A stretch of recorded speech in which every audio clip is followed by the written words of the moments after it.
Hello everyone, the doors of the bar are open. Today we review the Canon EOS R50 and we also talk about the Wales and West show brought to you by the Camera Centre UK.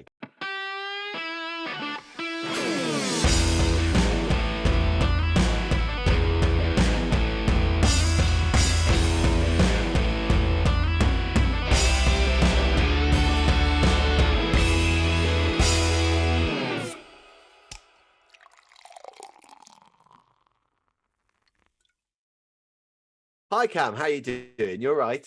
Yeah, I'm really good. Thank you, Mark. And before we start, I just wanted to say that if you enjoy the show, please make sure to support us by subscribing to our YouTube channel.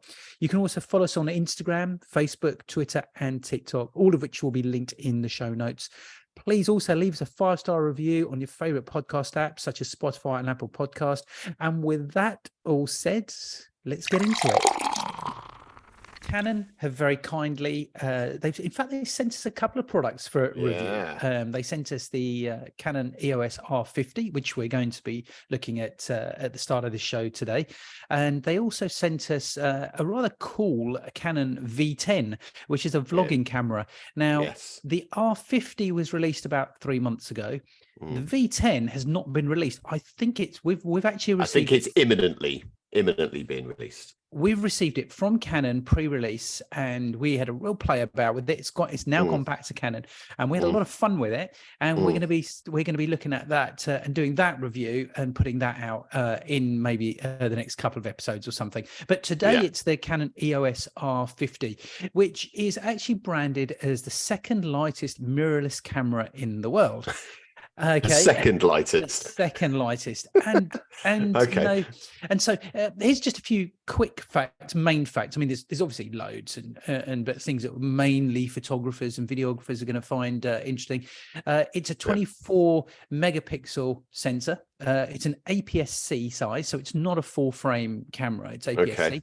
But don't let that put people off that do want to buy that. 4K video at 30 frames a second. And for those of you that don't really know about your video, it does slow-mo at 120 frames per second in 1080.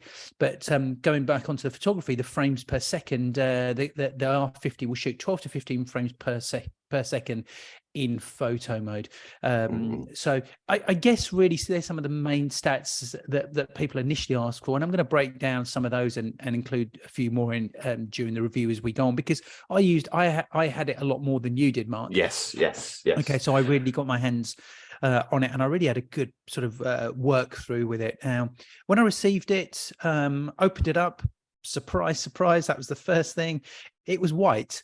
Okay, yes, the camera body was white and grey. I didn't notice the grey at first, and my immediate reaction was, "Oh, it's white." Yeah. Okay. Yeah. I mean, keen. It shocked me when I saw it, actually. However, my wife really liked it, and I got together. I had a barbecue a few days ago, and I passed it round to a few people that were at the barbecue, and just wanted to show them the actual product and what their immediate reaction was. I didn't say anything on the way that it looked, and they all loved the fact that it was white.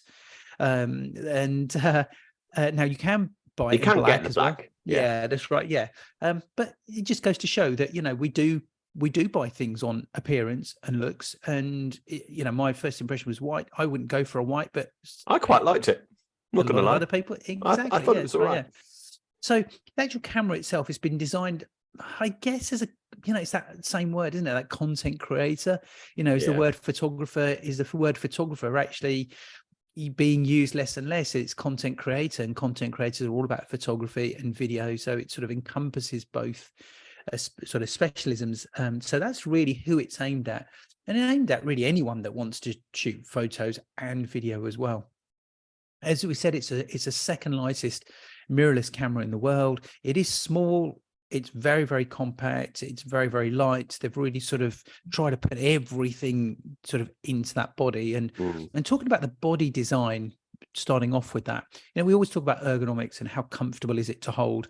And the first thing is, we've sort of said, it is very light, and that's the first thing and I'm used to holding bigger cameras. So when you suddenly grab something that's a lot smaller, you think, oh, and it just didn't, it almost doesn't feel like it's going to be capable of doing what you want to do based on the size of it. But you sort of quickly get over that, and then you start to realize, oh, I love this because it's really light and I'm not having to carry anything heavy around so much. You almost forget that you've actually got it. It's easy just to, not realize you're actually sort of holding something or put it down. It's normally with a camera, say the R6 with a lens on it, that you've got it. Yeah, definitely. So the way that it's actually designed is crammed full, I would say, as far as buttons and features are concerned. It has one dial, which pretty much is there really to control everything. I guess I found that a little bit awkward when I was using it, because it means that if you want to access certain features, you need to press a button and turn the dial at the same time. And if you're not used to that, it can be a little bit tricky, and I know some people find that tricky. It's got it at the front where the shutter button is, but it doesn't have one just at the back, where your thumb would normally be, but I guess they're trying to make it compact. And then what I did was I figured out one of the reason why they've really done that, again, because of trying to make it compact. It's really, I think the camera is designed for a lot of people that want to use things in auto, and they've got aperture priority, they've got shutter priority, they've got all those things, but manuals on there. Exactly, yeah, for those people that want to use it. But they've got 3 other modes that I found were quite interesting, and I had to actually look them up, because I found them because when I went into the menu system, all sorts of things were popping up on the back screen, and which can be quite confusing. But they have 3 modes. One's called Creative Assist, you've got Creative Bracketing, and you've got something called Auto Plus. Now, Creative Assist, they're all quite cool little features, because with Creative Assist, if I'm a photographer and I want to set my camera into Creative Assist and I don't want to think about the settings too much, and I want to achieve a certain look, what Creative Assist does, it gives you a choice of different filters that it will put on your image when you shoot them. Okay, so you can change the color, you can change the contrast, you can change the tone. Press that, and every picture that you shoot will have that filter over applied to the image, which is great for some people. That's called Creative Assist. Now, Creative Bracketing is quite good, because when it takes the photo, as we know with bracketing, it would take the same photo but at different exposures, slightly different, so you have a choice. But what this does, it takes several different versions of the same image and it gives you several different versions. So one has got the color change, or the tones, or the brightness, or the contrast, or something. So you take one picture and you've got several images to actually choose from, again, which is sort of quite cool for those people that want to use it like that. And then it fills up your memory card, I guess. Yeah, I guess that's right. Yeah, and then so that's something you need to watch out for. That's right. Yeah, and then it's got Auto Plus, and this takes several shots at the same time, and it combines the photos and layers them up all together, so giving you the perfect exposure. A bit like a phone camera works, because that's why images on the back of phones can look really good. So it's got these things. So I figured out that really the camera is very much there for people that want to use the camera in auto mode. Now, if you use it in auto mode, then that single dial that I was saying doesn't really matter. But if you want to start going to aperture priority, shutter priority, manual, that type of thing, then it's a little bit clunky, because you have to press a button and turn the dial, so it does slow you down. So you really have to know what you're actually doing. I also found that the focusing system a bit tricky as well, just by the buttons. I know we're talking about buttons here. So just being able to change it using the buttons, I found, because it was so small, and you've only got one wheel, I also found that was quite tricky as well. Yeah, and again, it's sort of, as I said, that when you're using a bigger camera, you've got, your hands can easily get around the buttons and buttons, and R6, even though those are quite small, but they're tiny on this camera. So it's something you have to get used to. Now, you mentioned the focus, which I was going to come on to next, because it's got all the different focus modes that a lot of the cameras that I guess Sony first introduced. It's got eye autofocus, but it's got great animal eye focus as well. But it's got this really cool feature that people might want to use for video, and I'm talking primarily about photography. I want to touch on one or two video things, and they've got this mode called product mode, and it's really cool, because a lot of content creators and vloggers, they might be, as we are, we're reviewing a product. Okay, and this is audio only, it's not a video recording. But what it will do is, if I was holding the camera up in my hand, I can hold the camera. If I was holding a product up, say to the camera, I can hold a product up to the camera, spin it around, show it in my hands and everything, and then when I move it away, it immediately focuses back on my face. But if I hold the product up, it knows what the product is in product mode, and it focuses on the product.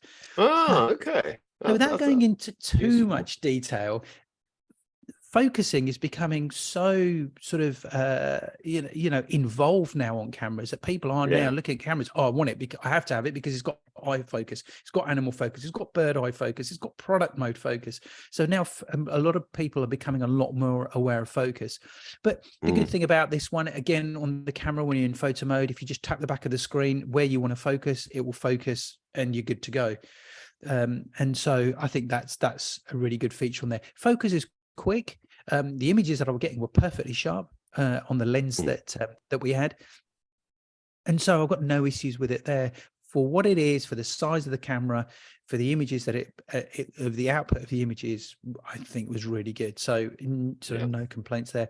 The lenses themselves, they do these STM lenses, so you can't put any Canon lens on there. They've got specific lenses that go with this particular camera.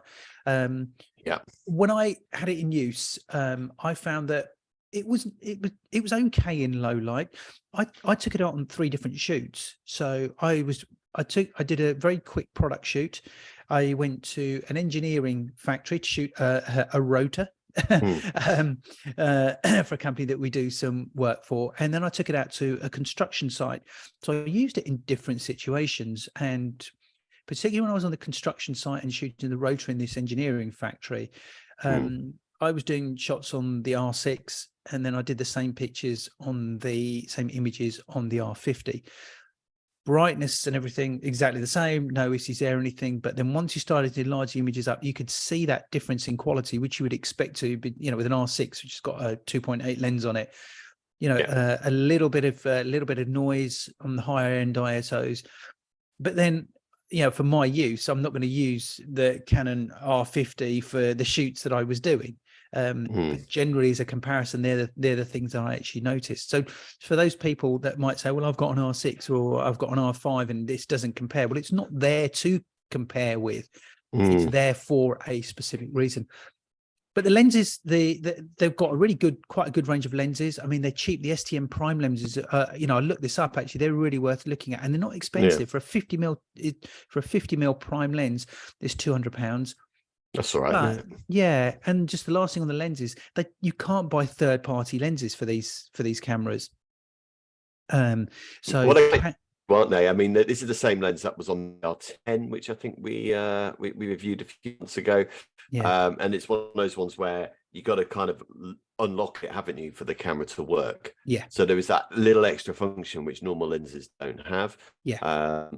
But yeah, I mean, there will be third-party ones coming soon, but you do have to buy the Canon. That's right, yeah. But if it's not overly expensive, it's not the end of the world, I guess. No, exactly. But a Canon trying to tie you in, as Apple do, I don't think Canon do that, but but Apple tie you into their product range, don't they? Yeah, but they all do that. Sony do that as well. So I guess, yeah, that's right. So in use, the images that I was getting were great. I was shooting mainly in JPEG, and I found that I think officially it says that you can shoot about 17 photos in JPEG buffer and only 7 in RAW, and I found that to be the case. This is a camera that I wouldn't use to shoot anything in RAW, to be honest with you. Really? I don't think I would. Would you not? Because that's for my use. Do you think the APS-C system might need that little bit of extra help? Actually, there's a good answer to that, Mark, and I don't mean to sound sort of up myself here, because I wanted to make this comment. I want to make this. If you know what you're doing with the camera and you know how to use it, then you don't need to sort of think, okay, well, I've got to shoot RAW here to get me by or something. That's you though, isn't it? I don't think this camera is necessarily directed at you or me. No, it's not.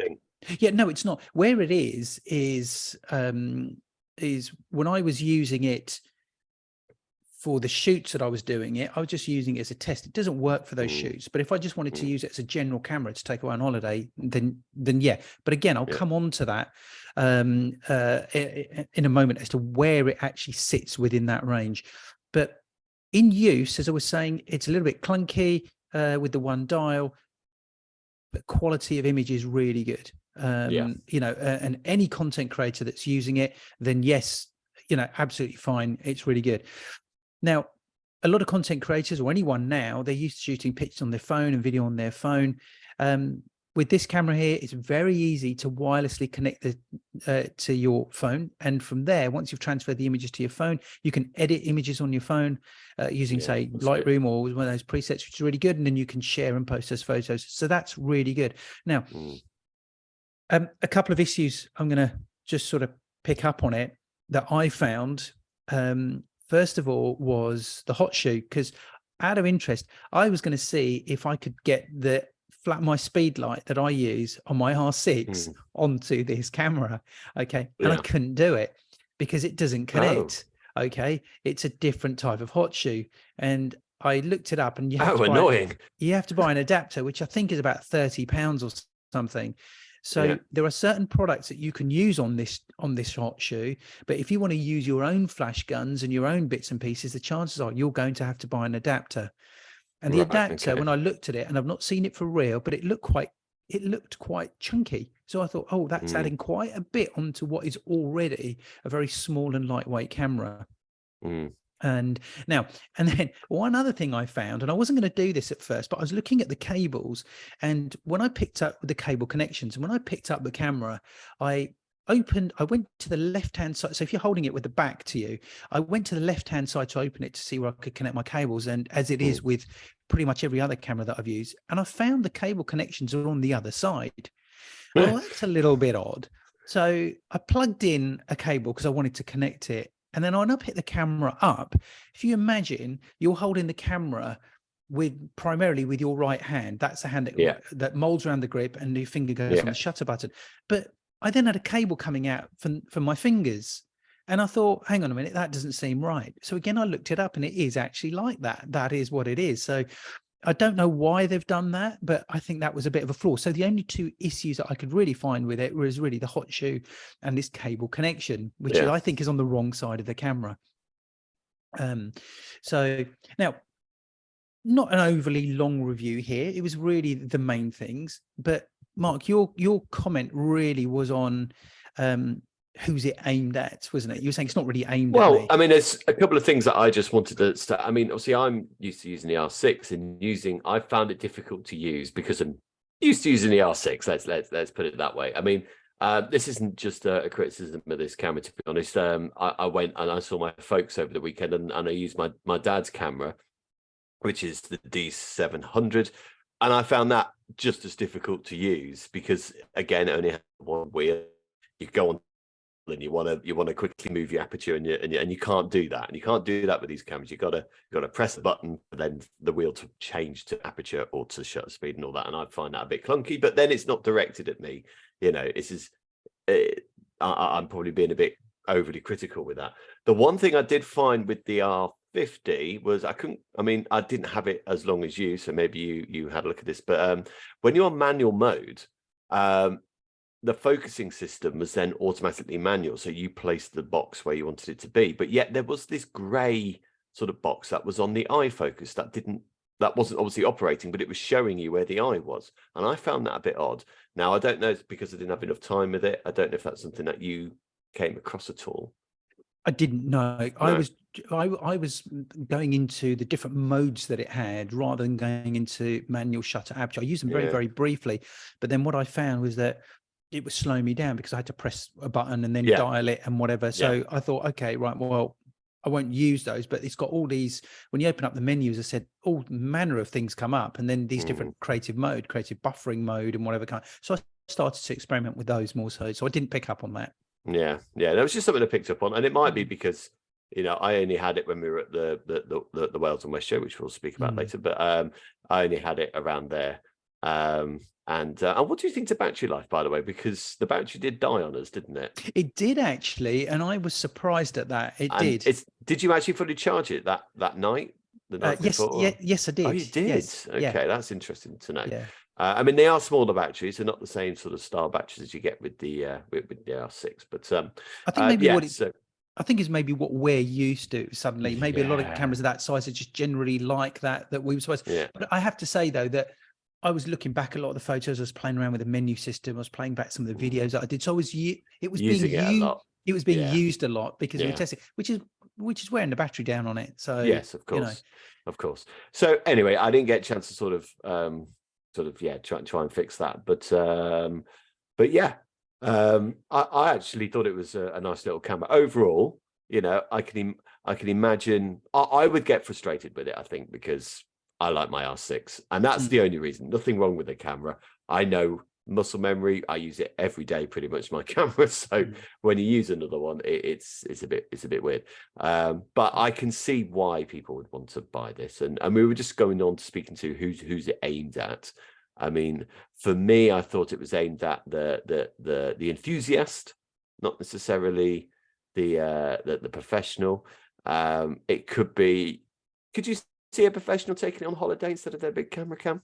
Do you reckon? Yeah, I would. Yeah, I would definitely. Would. Yeah. And I'll tell you a reason at the end as to why I would do that. Okay. But yeah, I would definitely take it on the holiday. And I've just, a few weeks ago, I'd come back from an amazing holiday for photography, and I wish I'd had it with me then, because I know a lot of people will say, well, I can do this on my phone. It's much easier. Yes, it is much easier to use your phone. However, the biggest thing really is that it is quality of image. And if you want to enlarge any of your pictures up, a phone doesn't come anywhere near it. No, it doesn't. It And doesn't. It really a lot of doesn't. people, and a lot of people aren't going to print their pictures. A lot of people aren't going to do that.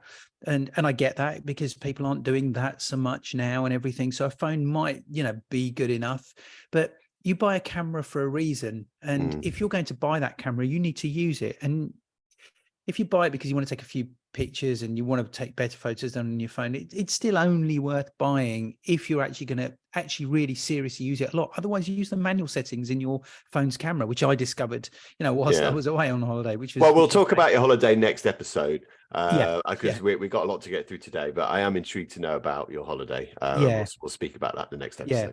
Now, I want to just finish off on the review here, because I think this is quite an important thing that often gets overlooked. People will buy a camera, they'll use it, and then they'll say, but the photos on my phone were better. Or I bought the camera, I didn't really use it much. It was a bit of a waste of money. And it's a simple reason for this, okay, is that, and I've already mentioned it previously, is that you have to learn how to use the camera. So, Mark, if I went out and spent £900 on a guitar, okay, I'm not going to buy it, use it once or twice, and then say it's no good.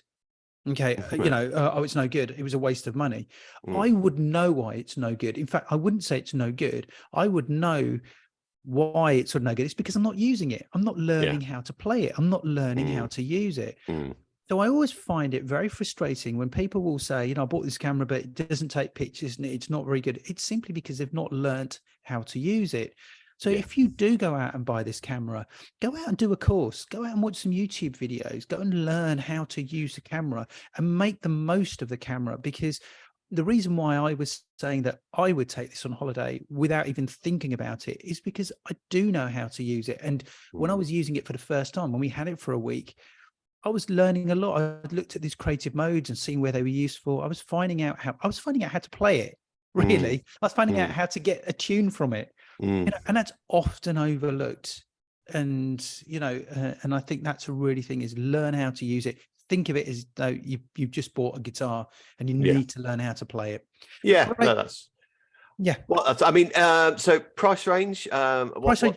It's depending on where you get it from. We'll put some links out. It's anything between 900, 950, whether you buy it with what lens and things. Quite a big investment, that then.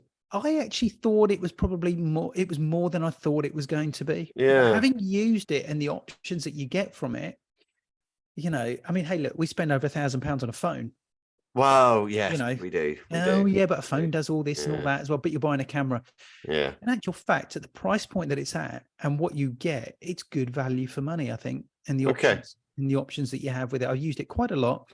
And I would say that, and we've not really touched on the video aspect of it either. But those of you that want to use it for video, you've got that. You've got the capability of doing great video, great slow-mo, and some of the bits I shot out of it and put them up on a big screen.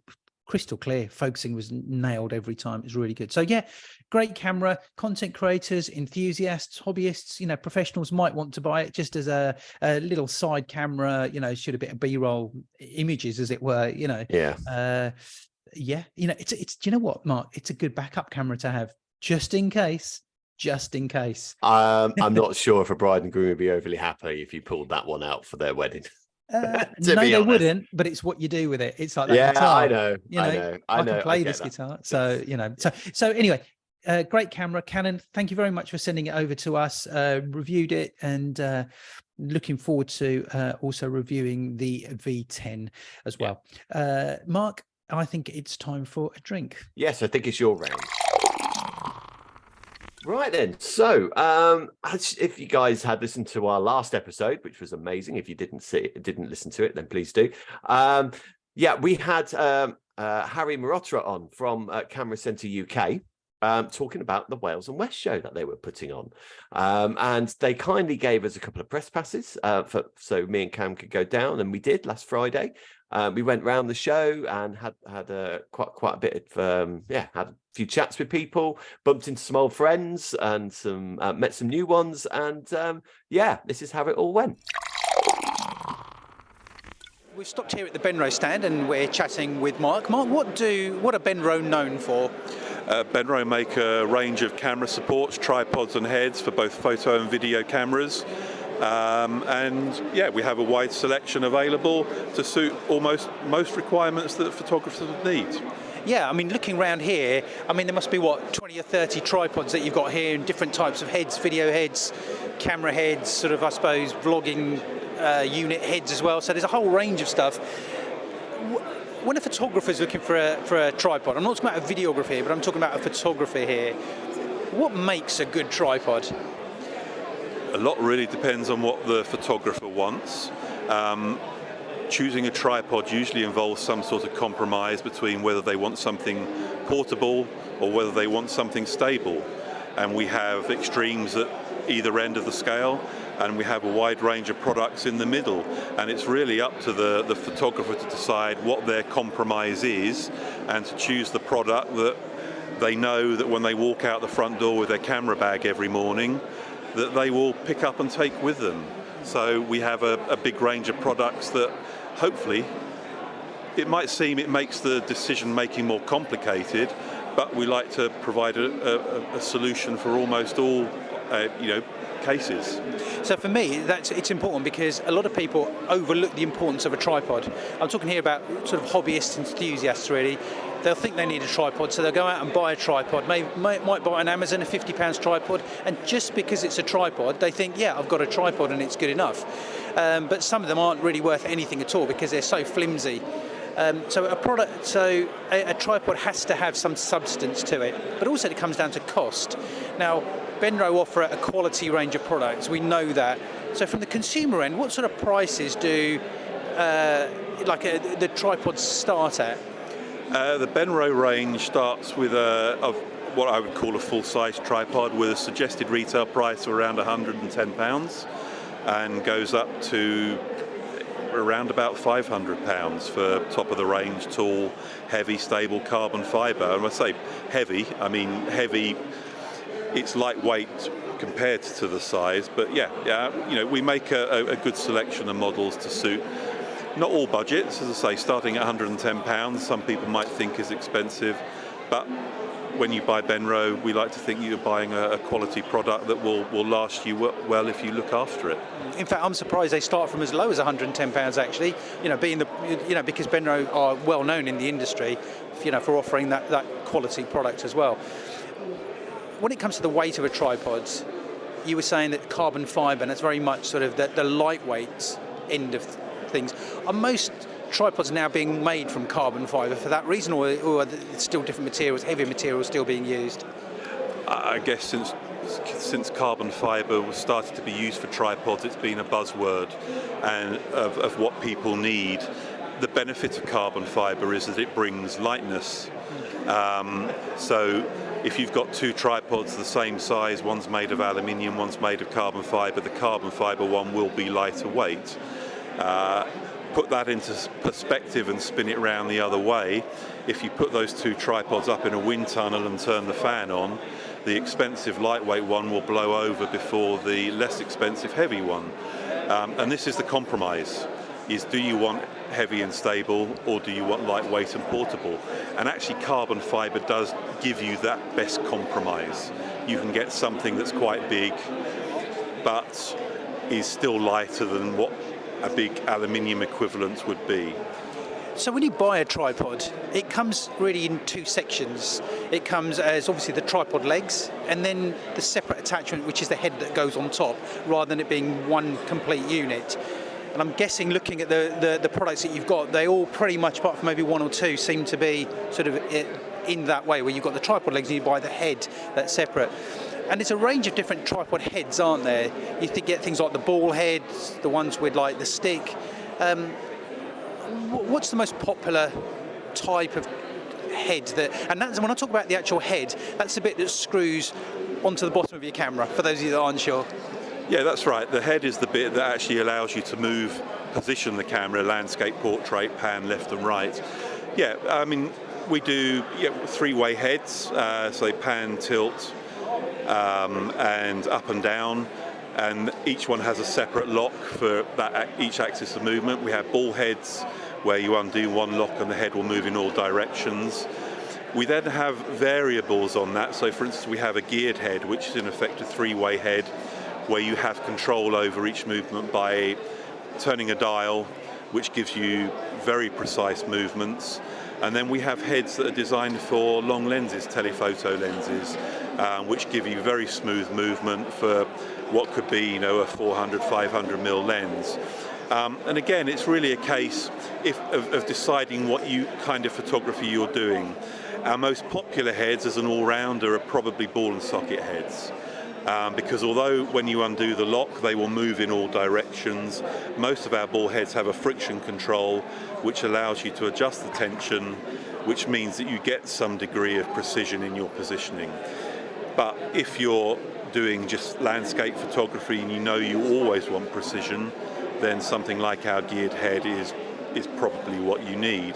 Likewise, if you're using a camera with a long telephoto lens for wildlife or sports photography, then a gimbal head is what you need. It's a little bit like the tripods. We have a solution for most cases, and then if someone's looking for a head that will do all three, variable functions, then it's up to the customer to decide what they think will work best for them. Yeah, that's right. And I think really what we're saying, just to finish off, is that choosing a tripod is an important decision, and there's a range of different options, and it's finding the right tripod for you. And that will only enhance your photography as well. A good tripod goes a long way. Brilliant. Mark, thank you very much. No problem. Cheers. Hi there, Mark here. So I'm here with another one of the models here. So it's Jared. Jared, how are you doing? I'm pretty good, but thanks for giving me the time to have a chat. No worries at all, no worries at all. So first off, how is it that you got this gig? How come you're here today? Well, I got invited by one of the photographers here, Imogen, her name is. Lovely person, an amazing photographer. She recommended me to come down, and I thought, why not? Just come and meet some people, and it's a really, really friendly atmosphere. Everyone's lovely, and I'm just having a really good time. Awesome stuff. Were you here yesterday as well? I wasn't here yesterday, but I will be here tomorrow as well. Ah, cool, very good. So what sort of things have you been doing today? Well, to be honest, I've just been floating around, just having chats with people, just getting to know some photographers, some of the local businesses kind of thing, and just had a few photo shoots now, and I think it'll just be a bit more of the same. Awesome stuff. And how long have you been in the modelling profession for? About 4 to 5 years now. I started helping a university student out back when I was at uni, and it kind of sort of snowballed from there, really. Just set up my Instagram page and just been modelling ever since, yeah.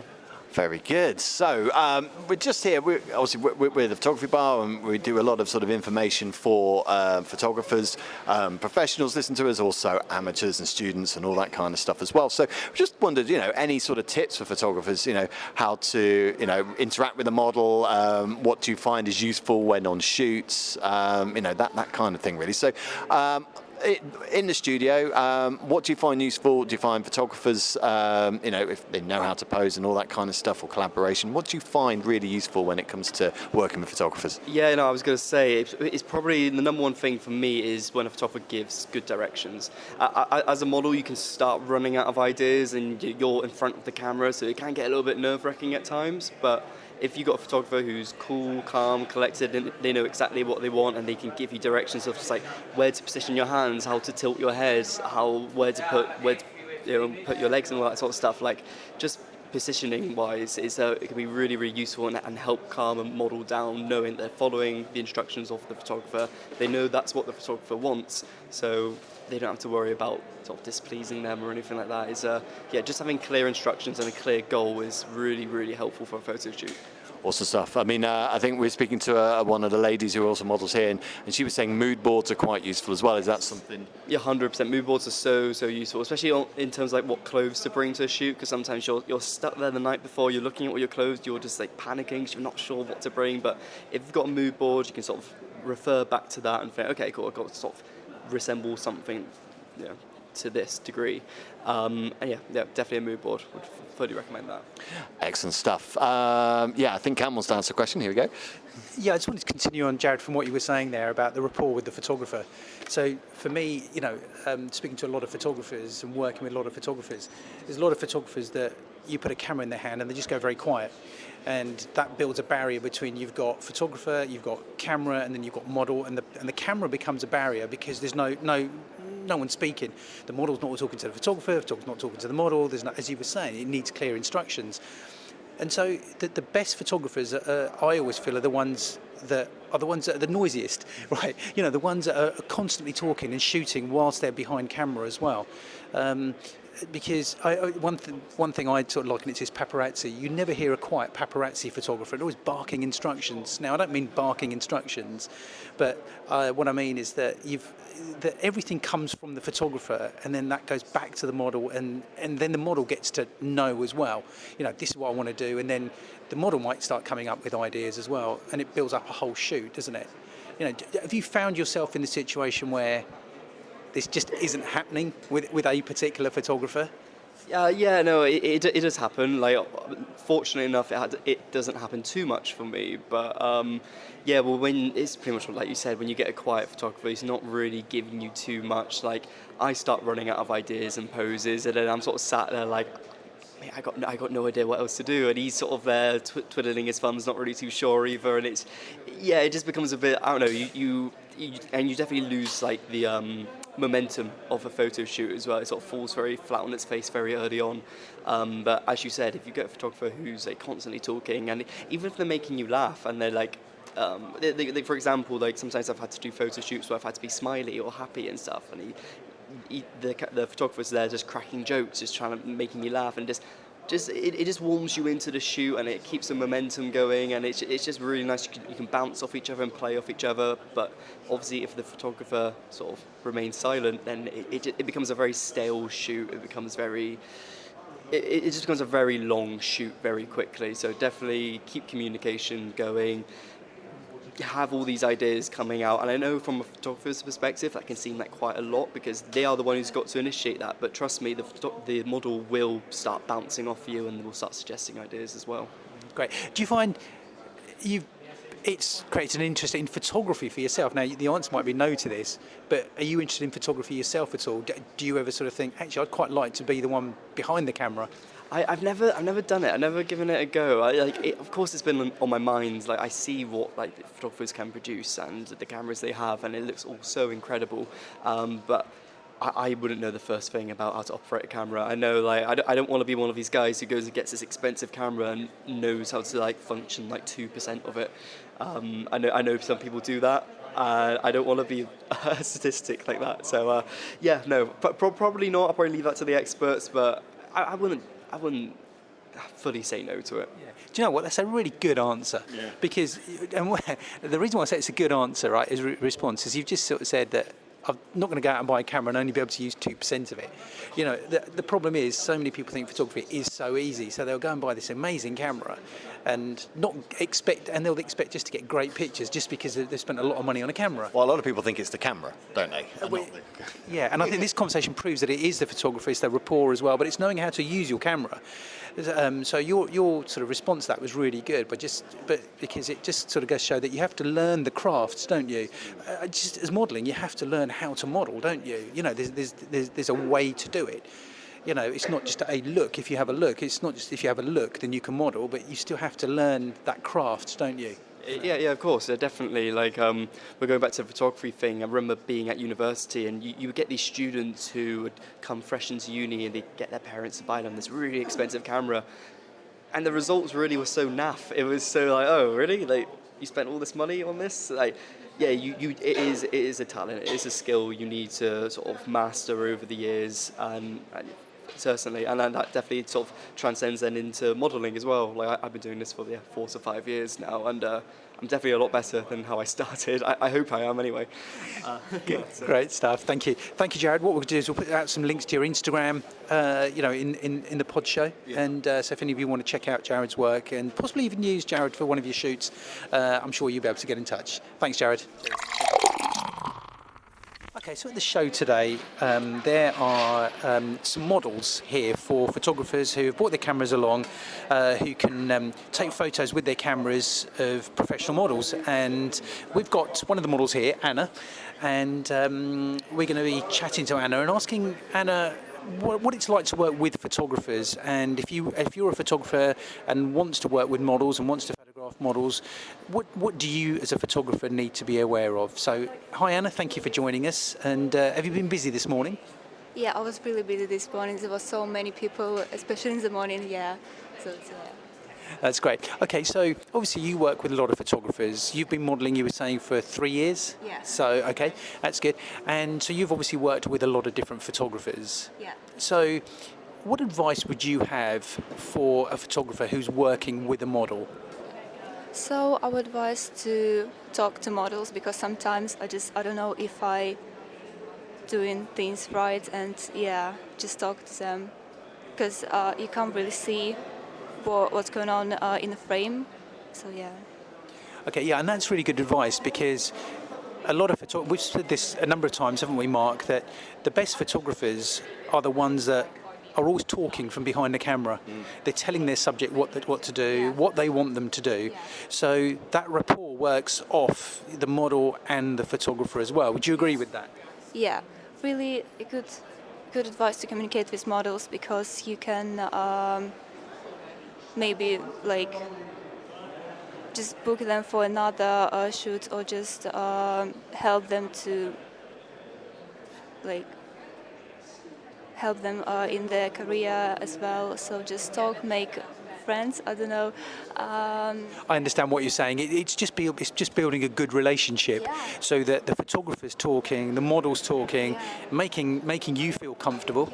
Because, I've said before, a lot of photographers like to say, I'm a photographer and I like to do all the natural photos and that type of thing. But I tend to find a lot of photographers go so quiet behind the camera that the camera becomes a barrier between the photographer and the model. So it's really important that the photographer is always talking and advising people as well. So I think, Mark, any advice from you at all? Oh, I wouldn't say necessarily advice. I mean, I think. Do you find it easier if someone books you, that you have maybe a bit of a rapport before the shoot happens, emails like listing what's going to be happening in the shoot and any ideas and things like that? Is that more helpful, do you think? Yeah, so before the shoot, I would like to know what the idea of the shoot. If I need to bring my own outfit, I'd like to know what outfit I should bring, because, it's obvious. If I have to do my makeup on my own, I'd like to know some ideas maybe for it, because, I don't know what's your idea, what's your vision of it, so yeah. Yeah, and I guess things like mood boards and...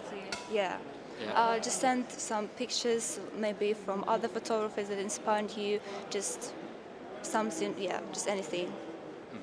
And I'm guessing that photographers who kind of know what they want to do know how to sort of pose you, I guess, exactly what they're after. That's the sort of thing that really helps with the shoot. Yeah, maybe some would be for poses as well, because some models don't really know how to pose. It's quite sad, but yeah, sometimes it happens. Yeah. Awesome stuff. Okay. Well, thank you very much. We'll grab your. Are you on Instagram and things? Yeah. Cool. Well, we'll share your link so people know who you are. Thank you very much. Thank you. Okay, so when you come to a trade show, we've always said, haven't we, Mark, that the best place to get a deal is at one of the trade shows, and we are stood here at the Camera Centre UK stand, who have organised this show, and we're looking at the board here with all of their products that they've got and with the prices as well. And there's some really good deals here. Yeah, absolutely. I mean, obviously, I'm being a Canon user, went straight to the Canon stuff, and they've got some cashback offers. So, for example, the EOS R6 Mark II body only, after the cashback, which is £250, is 2251, which is actually quite a good deal, really. It's only like a couple of £100 more than what I paid for the R6 Mark I a few years ago. So not bad at all. There's some good ones on the Nikons as well. So the Z7 Mark II, we've got about, what, £450 off there as well. Yeah, some really good offers going on. Yeah, you were looking at the Nikon ones. I wanted to point out the Z8, which is the body only, is $3,999, and with the lens kit, with the 24-120, it's £4,839. But it also comes with a free gift as well. Now, it's either the lens adapter or a 128 gig card, and that's what I mean that about when you come to a trade show, that there's some really good deals always to be had. You know, whether it's a free gift or good deals that they're carrying off. You know, Sony's A1 is down from standard retail price of $6,499 to $5,499. You're right, that's about £1,000 off, and you get a 320 gig CF Express card, and that on its own is worth £629. Yeah. So that is one hell of a deal. So that's what I mean. So if you are looking for something, look out for these trade shows. And it's not just cameras. I mean, look, we've got all the camera straps here. The Street Breathe camera single strap that's from Black Rapid. Their straps are brilliant. That's down, it is about £10 off that from normal retail price, but it's still a deal to be had.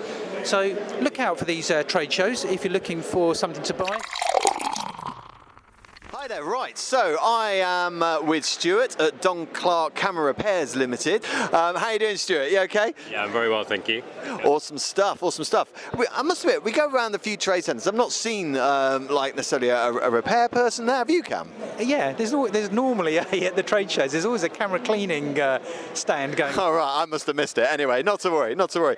So, how have things been for you at the trade show? Yeah, very good. Yeah, we've been busy doing some sensor cleans, obviously for Camera Centre, so we do most of their work. So, yeah, so it's just been sitting here, yeah, whenever anybody needs their sensor doing, we can do it on the spot for them. Awesome stuff. So, I mean, I'm going back to my Jessop's days. I used to send stuff off to repair, and it was always mechanical stuff. And it's a very different game now with the DSLRs. There's probably a lot more sort of involved in fixing cameras. What would you advise photographers, whether they're professionals or students, to look after their cameras, whether it's sensor cleaning or just general upkeep of their cameras? Is there any tips you would have for them? Yeah, absolutely. I mean, just trying to keep it as dust-free as possible, really. You know, like lens cap, even body caps, you know, when you're putting them onto bodies, just, you know, spending a bit of time sort of hoovering them out on the inside, you know, because they just pick up so much dust. You know, and if you don't get rid of that, it's going to transfer it into the body straight away as soon as you put them on and off. I mean, and then really silly kind of like, you know, solutions like double-sided sticky tape. If you put some inside the body caps in the, you know, in the little cavity, it will pick up, you know, quite a bit of dust from the inside. You know, it will stick to it rather than going and dropping inside on your sensor. That's a great little tip. Have you heard of that before? Hang on a minute. Where do you put that? On the inside of the so body cap? So if you've got a body cap, obviously you've got a little hollowed out section inside.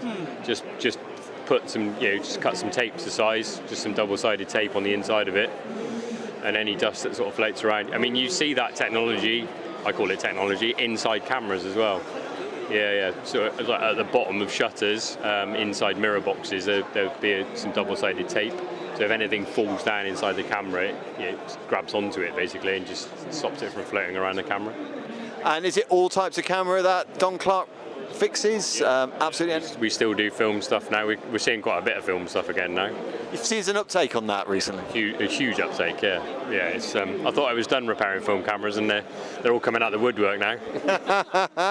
Do you find sort of digital cameras are more problematic with repairs than what would have been with film cameras? Or not necessarily. I mean, we see them for pretty similar faults, to be honest. Shutter units. I mean, we see more digital for shutter units now than film, but what people don't understand is, they're putting, 4,000 shots to go on it, whereas, previously with film stuff, you were putting, 50 rolls of film through it a year, 36 exposures. It didn't, we get a lot of cameras in now that have got, 1 million shots on them, Yeah, I mean, we've often spoken about that on the pod about, don't just machine gun it when you're at a wedding and things like that. But I do find it quite interesting with all this technology, all these amazing sort of advances in camera technology, that it is the shutter area that's still the problem. Yeah, I've got a quick question. It's sensor cleaning. So a lot of people will buy their own sensor cleaning kits. They will try and clean their own cameras, try and do it themselves. You're going to say that's not a good idea. I think it's a great idea, to be honest. It's not rocket science. You've just got to be careful. You've got to make sure you've got a fully charged battery, or you're plugged into a power supply if you've got that facility. And just buy some decent kit. Just buy some proper sensor swabs, and the correct fluid is important because you can damage the coating on the sensors. But the research is online there; it's for everybody to see. You just need to have done a little bit of research for yourself and just be careful. So you can do it, because I'm sort of, it's good that you've said that. Actually, you didn't just sort of say no. Always send it to a professional. You can do it yourself, but really, you do have to be incredibly careful, because I guess it's very easy to make a mistake, scratch something. Yeah, I mean, the common mistake that we see is, if you've got a low power on a battery, if you put the camera into sensor clean mode, it will go into sensor clean mode, but then if it gets to a point where the battery gets too low, it will automatically shut itself down and shut the shutter. So if you're in there with a sensor swab and all of a sudden the shutter comes crashing down, we do see them where they sort of fold the shutter up because the sensor swab's gotten in the way of all the little blades and they're quite delicate. That is a relatively common one. Sure, yeah. So on the Canons, I don't think Nikon do, but Canon have. You can set it so that when your camera turns on and off, it cleans the sensor. The camera. So, I mean, does it actually do anything? And is it worth having that on? It is worth having it on. It doesn't do a huge amount because the problem is there is a phenomenon called dust weld. So the CMOS sensors, or the sensors, get relatively warm when they're on. And dust has a moisture content in it when it's floating around, and when it lands on the sensor, it kind of gets baked onto the sensor a little bit. So it will shake off bigger bits. I mean, it's basically an ultrasonic pad in it, and it just vibrates at a really high frequency. So it will shake some stuff off, but if it's actually welded onto the sensor itself, it will need to be wet cleaned to be able to remove it. Yeah, but you would say that it's still worth leaving on? Oh yeah, 100%. Yeah, definitely. It does a job. It definitely gets rid of some stuff. And as I say, that's what, with the tape in the bottom, it sometimes just shakes a big one off and it'll fall in and just stop, and get stuck. So yeah. Great, Stuart. Thank you very much. Thank you for that advice, and we'll put some links out. Yeah, definitely. I'm definitely going to put some sort of sticky tape on my rear lens cap. That's an amazing tip. Great, thank you. All right. Right, guys, I bumped into Jeff, friend of the show, the photographer's mentor, who I highly recommend. And Jeff, you've just become You've just had some good news, haven't you? You've just become president of the BIPP. Yes, that's right. So the British Institute of Professional Photographers. So I'm their president now. It's a 2-year position, and the BIPP is the oldest professional photography association in the entire world. So it was started in 1901. So it's got a load of history, and looking for a new direction for the British Institute of Professional Photography to drive it forward and make it an institution that's all about success and creativity.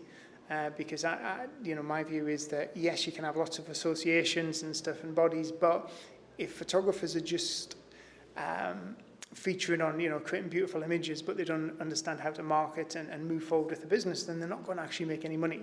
So photographers need that creative sort of inspiration, but they also need advice on how to run a business. They also need support and to make sure that they're fully legally compliant as well. And I think this is the way forward for the BIPP. Yeah, I can certainly vouch for that. I mean, I'm not saying photography is easy, but the photography part of the job that we do is the easy bit. It's the business aspect of things and learning how to run a business, finding the work, how are you going to bring work in? That's the hardest thing, being a self-employed photographer. And on top of that, as you said, the legal issues as well, because they're becoming, there's some new legislation coming in now every single month or every single year now, isn't there? And you just have to be far more aware of that as a business owner. Yeah, I mean, with everything, with GDPR, terms and conditions, privacy policies for your website, contracts with your clients, image usage rights, and obviously, now we're starting to think about AI as well. So that's going to be changing legalities as well for photographers. And the thing is, most photographers are single-man bands. So something that's really important to them is having a community and having support and people that can bounce ideas off. It's like having somebody who's trusted, who gives them a good source of knowledge. And obviously, with the BIPP being 120-year-old, we have that within the Institute. But as your role as the mentor, as the photographer's mentor, sort of briefly, how can you help photographers that are out there who run their own businesses? Well, one of the things I do, I've got a website, thephotographersmentor.com. I produce blogs, I produce lots of information. So I help photographers establish their brand, build a premium brand, and then learn how to gain more visibility, because it's all about getting their message out there. If you're not visible, you're not credible. And that's it, visibility becomes credibility. The more credible you become, the more authority you have and the more you can charge for what you do. So it's all about visibility. It's all about consistency, but you have to have the right the right message there, and you have to have the right brand. So the brand and the message need to be right to start with, and then start getting that out and pushing. Don't be afraid to get yourself out there. Yeah, it's true. And the thing is, but you need guidance to do that, don't you? You need help, because a lot of us, or a lot of independent photographers will say, okay, well, I'm going to learn this on my own, which is fair enough. They'll watch YouTube videos. But there's what I find by doing that, or rather they don't get anywhere with it, or they do something and then lose heart, or just not working out. And I think the reason for that is because there's no structure to it. And I think it's worth investing money and working with somebody, doing a course of some sort or working with a mentor. I think that counts for a hell of a lot. I think too many people try and do everything on their own, don't they? And when there's people like yourself who is there for great ideas, to bounce ideas off and give some structure to a business as well to move forward, I think that's invaluable. Totally. And obviously, being a mentor myself, I don't just want to say that to sort of like try and sell my services. I think I have a mentor. I have two different mentors which I use. One is for physical and for sort of, for training and fitness and mindset, and I have another mentor for within my business. And I think everybody needs a mentor, somebody to work with, to set goals, be accountable to, because it's so easy when you work by yourself to think, I'll do it next week, or I'll put that off. And it could, what you could be doing, you could be just missing out on half an hour a day of marketing, half an hour a day of doing something in the right direction that will actually change your business. Quite often we put a lot of focus on time with stuff that isn't going to make a big direction to our business, when effectively we're not talking about spending 8 hours a day marketing. We're only talking about half an hour a day getting the right message out to the right people under the right guidance, so you know what you're creating the right message, the right brand, and getting it out there to people, and that's what makes a big difference. Yeah, really valuable. So we've got the photographer's mentor who has his own mentors, and I think that's a good enough reason to have a mentor for all of us. Thanks, Jeff. We'll put the links out as usual, so if anyone wants to contact Jeff, either please contact us or follow the links. And thanks, Jeff. Thanks for your time. Thanks, brilliant. Right, guys, we've stopped and chatting with Dave at Express Imaging, who's helping out the camera centre. And the reason why I've stopped here is because, Dave, you are standing next to a glass cabinet full of old film cameras. And from Bronicas to Hasselblads, Olympus, Pentax, Nikon, some real classics in there. And I stopped because I got rid of my film cameras years ago, and I was interested in how much they actually retail for, but also I wanted to know about the popularity of these cameras as well. are a lot of people looking to buy these medium format film cameras? Yes, they are getting very, very popular. We had a lull in the market, go back 3-4 years ago, where lots of camera equipment went for next to no money at all. I got rid of some stuff back then, and now you're thinking 3 or 4 years later, it's all doubled and tripled back in price. The popularity has gained. Film is sort of back here in a big way. So yes, it's popular. A lot of the youngsters want to go into it. I've had a lot of not so young people coming in and loving the nostalgia of it all. They've come into the cabinets and they're starting to buy in stuff they didn't really need, but they love it because of the tangible feel and the way film is. So it's all come back. The value of the equipment over the last few years has risen.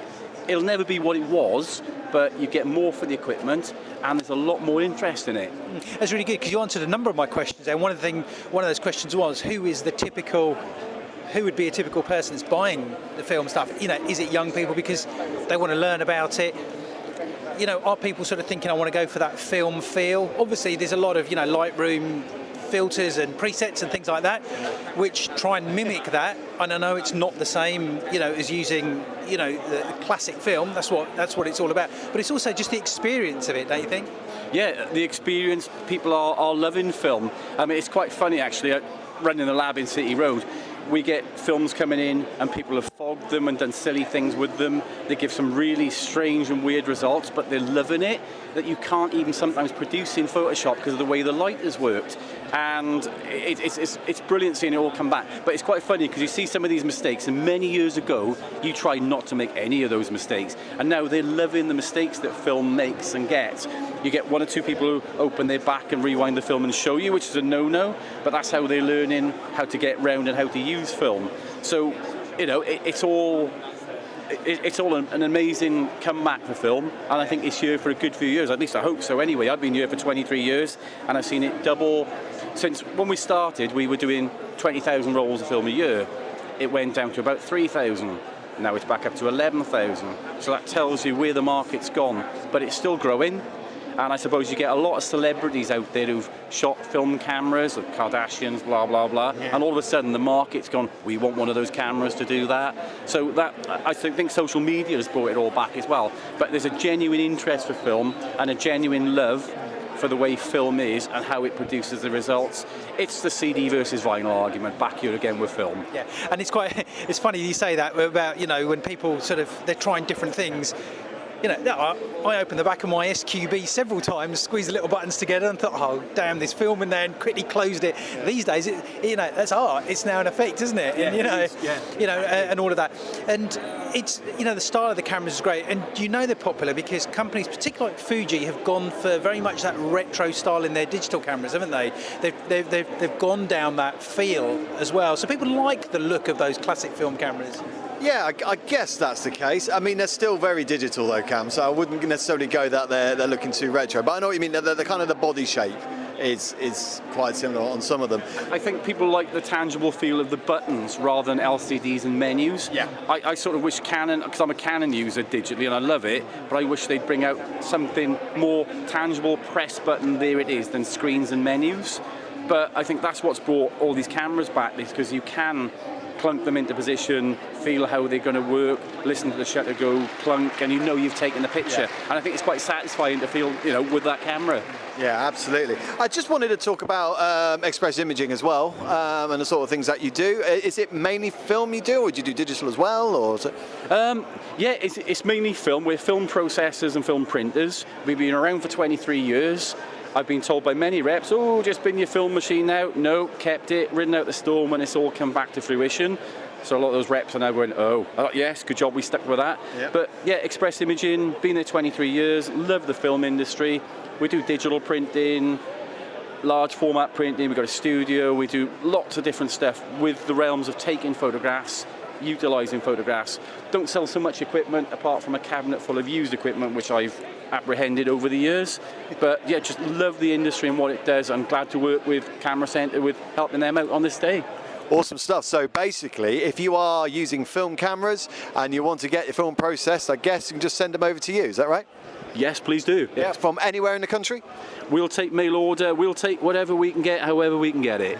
Awesome stuff. Awesome stuff. Well, thank you very much for letting us speak to you today, and have a great rest of the show. Thank you very much. Thank you. We've just gone from the film camera stand to the stands right next to it, which works very well. And it's TWP, who sell Paterson products, and I'm speaking to Miles here, who is standing by his stand here and has got darkroom equipment, developing tank, measuring cylinders, 35mm film spirals, developing trays, all manner of darkroom stuff. Miles, thank you for letting us have a chat with you.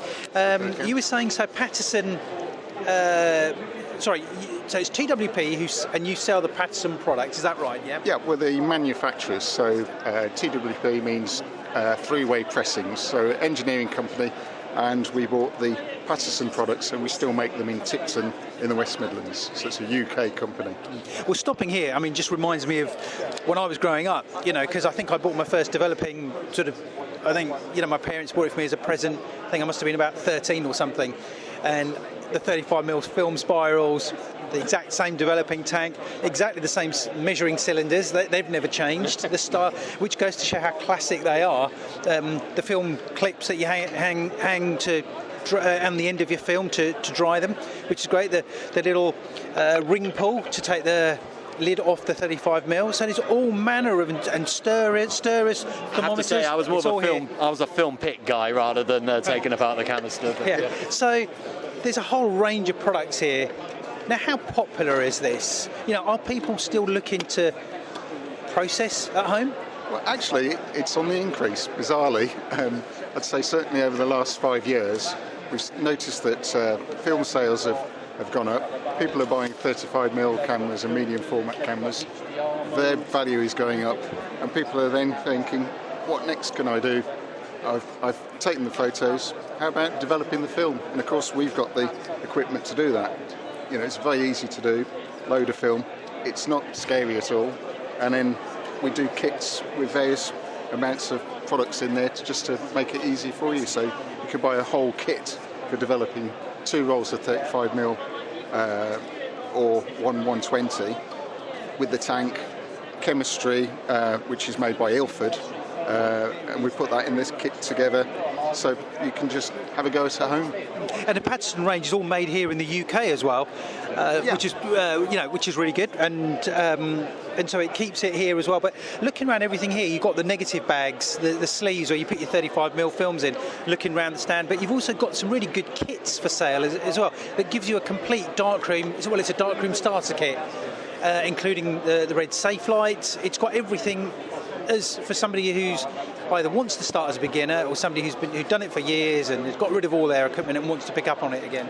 Absolutely. I mean, the idea is, when I used to work in Jessop's a long time ago, people would come into the shop and say, I want to develop a film, what do I need? And then you'd have to put a kit together and go, you need this, you need that, and people go, oh, okay. And then you've got to get all that together and then bring it through the till. Now you can just come in to, say, Camera Centre Cardiff and say, what do I need? And they can go, here you go, here's a box, buy some film, off you go.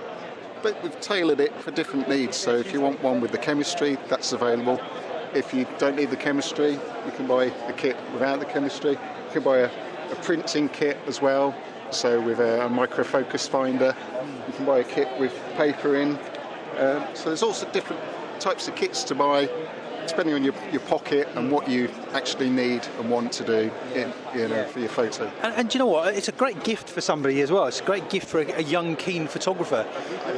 Buying a complete kit like this as well. Which I think is really cool. This is all bringing it back, man. It's been so long since I've held a spiral. I'm wondering. I'm eyeing up the film now. I'm wondering if I can still do it. Go on. You know you want to. Yeah. Well, I'll tell you what we should do is we should record it on phone. Right. Okay. Well, we'll have a go. So we'll have a go at that. So Miles, thank you very much, and we'll put a link out to TWP, and so if anyone wants to buy any darkroom equipment and processing, get in touch with these guys, it'd be great. Cheers.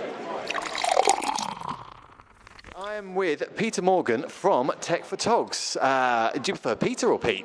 Just Pete, I think, yeah. Just Pete? Yeah. Okay. Is it Peter when you're in trouble? Yeah, definitely. Awesome stuff, sorry.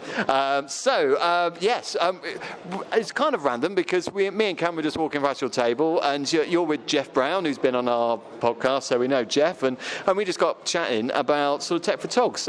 So what is Tech for Togs? So Tech for Togs is a technical support company for creatives and photographers, which was set up really during the pandemic. I'm a photographer myself. I have been for the last 15 years. And during the pandemic, we really couldn't photograph anybody. I was stuck in the house. I'd previously owned a tech company for about 7 years, and we'd done everything from backup, disaster recovery, and I'm a Mac engineer, and just wait for them. That's them delivering my lunch, that is. Oh, yeah, lunch looks good, guys. Yeah, so really, during the pandemic, there was a lot of time on my hands, and I found that a lot of photographers were coming to me with problems that they were getting with missing files, corrupt cards, backups not working as they should, and it really allowed me the time to be able to put something together to be able to help people. Creatives should have technology empower them rather than hinder them, and most photographers have had some problem or another. When we spoke just now about card failure, and you nodded your head, it's happened to me as well, and it's a genuine concern, especially if you're a commercial photographer. Yeah, I mean, it's something that worries a lot of people. I mean, I think the technology with cameras as well. I mean, my first DSLR just had one card slot, and now I would never buy a DSLR or a mirrorless with one card slot. You've always got that extra backup in there, so it's mirroring what you're taking. So you've got that little bit of a fail-safe. And then it then goes on to drives and how you're storing things at home. There's cloud systems. I mean, as I said on the podcast before, I'm quite basic. I have literally 2 drives. One's always off the internet, one's on the computer. When it comes to backup, I turn the internet off, transfer it off, take the drive off, and then put the internet back on, and I've just got one drive. So then that backup drive shouldn't have anything going wrong with it. But it's never 100%. So I find there's a lot of other stuff there which just bamboozles me a little bit, I'm not going to lie. But it's great that we got people like yourself that can sort of tell people how to do it and break it down, and I guess different systems will work for different photographers, I guess. That's absolutely right. And if you're a travel photographer, you're going to work in one specific way. If you're a wedding photographer, you're going to work in a different way.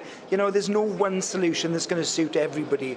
And I think the main problem, the reason why technology is not embraced as much as it could be for creatives and photographers is there's a different side of the brain that is used for the creative element than there is to people perhaps who are more mathematical. Having this stuff explained so that you can understand it, everybody has the capacity to be able to understand how their system works and to be able to maintain it. And really, my job, if I've done it correctly, is to figure out what you're missing or what is needed, break it down, show you why it's going to work a certain way, and show you how to maintain it as well. So that it's like being a doctor. You hope you'll never have to see me, and once we've kind of fixed you up, you hope you never have to see me again. But that's the idea, really, isn't it? Yeah, that's definitely right. And of course, no offence with that either. No, that's brilliant because, like a lot of creatives, I'm one of the kind of guys, okay, I just want it set up, work, and then I just want to go be creative. I don't want to have to worry about this stuff. I just want it to work. And I think that's where people like yourself come in, because we need that support. We don't like it, but we have to use it. That's the way it's gone. We don't use film anymore. It's all computers, really. Yeah. I'll tell you what, though, Peter, I would like to get you on, have a proper interview and really go through some of the nitties with this, because I think I reckon our listeners would be really interested.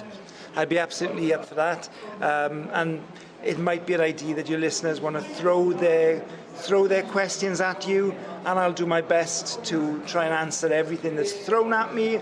I've been doing IT since I was 16, and I'll be 50 next year. Oh, don't worry. You didn't have to. You don't look a day over 30, mate. So it's all right.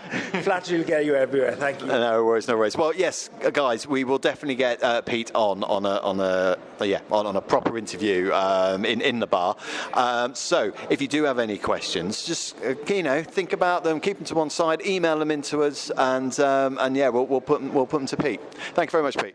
Thanks very much for talking to me today. No worries. Okay, we've stopped at the Vanguard stand, and Vanguard specialise in camera bags, and we all love a camera bag. They also have tripods, but we'll talk about that in a moment. But I'm chatting with tripods as well, by the way. They specialise in quite a few things by the looks of it, but we are talking about bags. But I'm chatting with Ian here. Hi, Ian. Thank you for letting us have a chat with you. Hi there.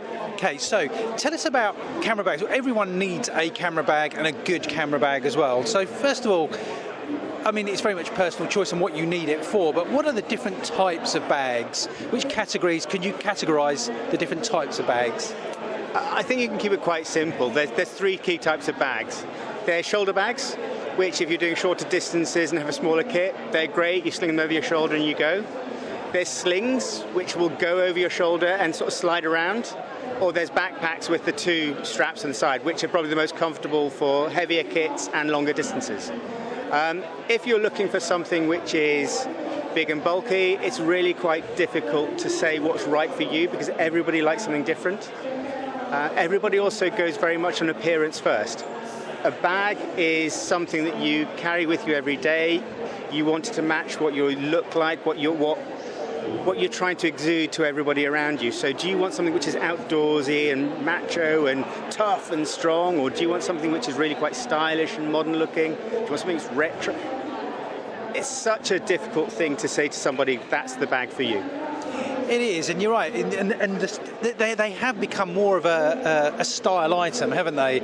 I've noticed that in sort of recent years. Especially the backpacks and the ones that you sling over your shoulder as well, and there's the small pouch options as well, and they've become like the camera straps. They've almost become part of your brand, as you said. And when it comes to material of a good camera bag, all the bags that you've got here, are they made from pretty much the same material, or do they really vary? They're pretty much the same material. It's all nylon based. What you get is different styles of nylon, so there's different finishing, so you can get the textured finish or you can get smooth finish. You also get different strengths and reliability, so the higher the number in Cordura, 840D is our pro trekking backpack. That's highly weather resistant. It's pretty much waterproof in a lot of our materials. The problem is we can't say our bags are waterproof, or not many can, because every seam is a point of weakness. Really, really heavy rain, what will happen is water can seep through. That's why most bags have a rain cover. You can make a bag waterproof, but it's relatively expensive because every seam has to be double taped. And that adds a lot of cost that most people don't really want to pay when you can simply put a rain cover on for those 2 times in a year you go out in the rain deliberately. Yeah, that's right. So if someone came to you, let's just say we're talking about a wedding photographer, for example, and obviously it depends on how much gear he or she has. And this says, I've got 2 camera bodies, a couple of lenses, I need a camera bag that's easy to carry around at weddings. What sort of thing would you advise? We get a lot of professional photographers to do stuff like that. What we tend to find actually is a lot of them go for trolleys, the roller cases. So you have wheels, so you're carrying a lot of gear, you have that for the bulk of your kit. So we've got things like the Ultrafly 62T. That's the size of a suitcase. You can effectively fit a studio in there. And you can take that around with you. It's got a double handle, so again, it's a nice sturdy piece of kit. We've also got some slightly smaller ones as well, so it depends how much kit that wedding photographer has. What we also tend to find is they've got a second bag, and the second bag is something like a shoulder bag, and that's what they decant the stuff they really need there and then into, but they use the case to make sure they've got everything so they don't miss a shot or a view when they're doing that shot, because they're spending, it's a once-in-a-lifetime opportunity, hopefully, for most people. They really don't want to compromise in the photos they're taking. Yeah, and also, I mean, I was just looking at one of the bags with the wheels on, which as people know, that every time I come to a trade show, I end up buying a bag, and I'm very tempted to buy this particular bag. And it's got wheels on it, and I do have that thing where I bought a bag recently, which is a backpack, but I've got my backpack with my main camera and the things that I need for a shoot, but then I've also got a second backpack, which is my laptop and all my other bits, my everyday bag. So there's a lot of time when I'm on a shoot, and I'm actually carrying two backpacks with me, and this is where one with wheels sort of does make a lot of sense. Pockets and easy access to, when looking for a bag, the thing I'm looking for a lot of time is just easy access and security as well. Something that isn't flimsy, where zips are tight, zips are secure. That's all important as well. Well, this one I'm looking at here, it looks really, really solid, to be honest with you. It's a bit like the one I've got, just a little smaller, and mine doesn't have wheels, so that's always a good thing. With Vanguard, I mean, obviously there's many bags around, aren't there? So what would you say is the best thing about the Vanguard over the bags? I think Vanguard has been a family-owned business since 1986, so we're still owned by the same family. It's very rare in this time. We also are one of the few brands that design, manufacture and sell our own products. And what that allows us to do is we've got a very direct input into the design process. So what we're able to do, we've got around about 60 ambassadors in the UK, we've got about 30 in the US, a whole load in Spain, Germany, Japan as well. So what we do is we're constantly talking to the guys, getting their feedback about our bags, and then we're feeding back into the design team. On top of that, we do a number of shows. So for example, the photography show we've been at every year, it's been on for the last 10 years or so. And again, it's great to speak to people, like we were doing at the Wales and West show as well, where you actually get unfiltered feedback from people about what they're looking for. So, for example, we had one person who was looking for a backpack that could take 2 bottles on either side, and that was a deal breaker for them. But it's different things for different people. It just allows us to get a feel of what the trends are and what things are looking for. It also, when we're explaining products to the customers, it allows us to sort of work out what are the important features they're looking for, because you can see some things that just make their eyes light up when they see it.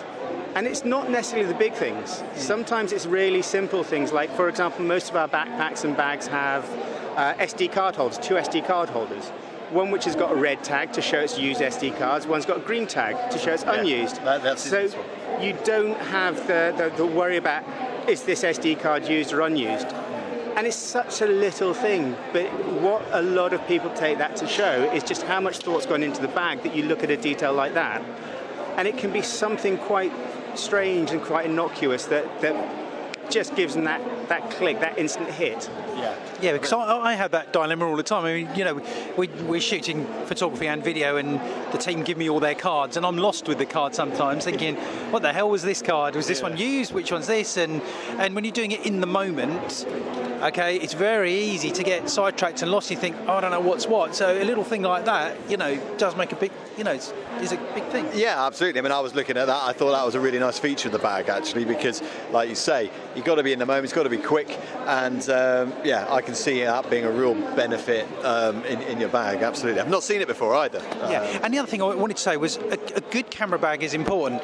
You go and spend a lot of money on a camera, and if you've not got a bag that supports it properly, 20 quid on a bag, vibration and people. Yeah, I get people are looking for deals, and but a bag is just as important as having a really good solid tripod that we spoke about earlier on. And tripods, I know you guys do tripods as well, but about the bags is that if you go and spend £2,000 on a camera, you need a bag to justify that and to protect that as well.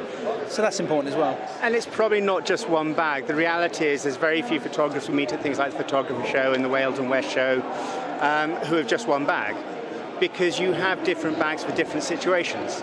And I guess the minimum I'd say people have is probably about 3 bags. So what you tend to have is you have a shoulder bag you start off with, which is a small one when you get your first camera. You then get another lens and you realise it's not quite right. You then get another lens and you need another bag. Do you go for a shoulder pad backpack? You get to a point where actually you've got too much kit to go in a shoulder bag, because it's not good to have a shoulder bag overladen, because it will pull you over, and over an extended period it'll be uncomfortable. You'll have a sore neck, sore back, and it just tires you out because your body's constantly contemplating. So what you do is you tend to go to a backpack. So then what backpack do you go for? Do you go for one which is all camera kit or one which is day pack? The thing is, everybody's got a different occasion for a bag and a different bag for a different occasion. And I know from shows a number of gentlemen have told me that they'll probably be divorced if they go back with another bag and then come back and buy another bag. It's amazing. And it's lovely to see, because there's no perfect bag. Everybody's constantly changing their gear and adapting and wanting different things for different reasons. Good stuff. Right, Ian, thank you very much. We're going to put links out to Vanguard, and make sure, guys, you all get a decent camera bag, and Vanguard is certainly a good option. Yeah. Right, everyone, I'm with Lllyr, and it's day 2 of the Wales and West Photography Show. How's it been? Very, very good. Very successful. Very busy, though. Very, very busy. Very tiring. You were telling us about yesterday. It was almost like stampede status. Yeah, I mean, we watched that door open. We had the mayor cut the ribbon to announce it opening. The door opened up, and they just swarmed in like a sea of people. It was very overwhelming and very exciting. So very good. Yeah, I mean, I was saying to you, Ben, it's surprising because it was a Thursday when you opened. It's kind of a random day for there to be like that busy. I know. I think a lot of people are just very excited about all the deals and things like that, and being able to get their hands on these cameras. I mean, this is the first show we had Nikon in as well, so they've probably been anxious to get the Z8 in their hands, at least try that out as well. But yeah, very, very overwhelming, but very exciting, very positive as well. Excellent. I mean, we have enjoyed it. There's a lot. I like the fact you got the models around as well. We are going to check out the round table in a minute as well, because I think that's a really nice format. I mean, you guys must be so pleased. Oh, we're over the moon. We're over the moon. You know, it's bigger than last year, so we're constantly improving, getting more and more brands in and things like that as well. Just being able to reach out to different people as well to get them here as well. So we're more than overwhelmed. Very happy with the return as well. Yeah. So obviously you got your store here and everything's selling. So would you say there's a camera that's been hot at the show? Do you know what? Someone asked me this earlier, and surprisingly, it's actually done very well with all the brands. So Sony have gone up very well, Canon have done very well, Fujifilm, Nikon, they've all done surprisingly well actually, in terms of it's a very positive response from all of them. So all in all, we're actually overly very, very happy with how it's all turned out, really. Yeah, that's right. Yeah, because I mean, as you said, Nikon were here, which is great. Canon, Sony, all the big brands are here, aren't they? Which is great. Absolutely. So obviously this is in Wales. So I'm guessing have there been shows in Wales before of this size? Never. No, this is the first one that's ever really been done of this sort of scale, and it's never really been done before. And so to have us create something very similar to this, you obviously got the Birmingham show, so for us to at least create something similar to that or somewhat close to that, is a lot of positive feedback from the customers, saying that this is something that's definitely needed. A couple of them suggesting that we should push it up north as well, just to reach those that can't make it down to us and things like that as well. So hopefully keep that in discussion and see how that progresses. If there's more positive feedback for it, then certainly we'll have a look at it. Yeah, no, well, this has been good actually, and I just wanted to give you guys a shout out again to Camera Centre UK, because I bought from you guys, met you guys at the show now 2 or 3 years ago. Yeah. Always been looked after today. So if you guys are looking for any camera gear, then I think this should be your first, look up, and they'll certainly look after you. Yeah, okay, absolutely. Thanks, Ian. Appreciate that. Okay. Thank you very much again. All right, thank you, gents. Hi guys, I've stopped to chat with Charlie at Click Live, and Charlie is going to tell us of a very exciting and brand new photography show that's going to take place in the UK next year. Charlie, thank you for stopping to have a chat. Can you tell us about this new show, which sounds, from what we've heard today, it sounds incredibly exciting?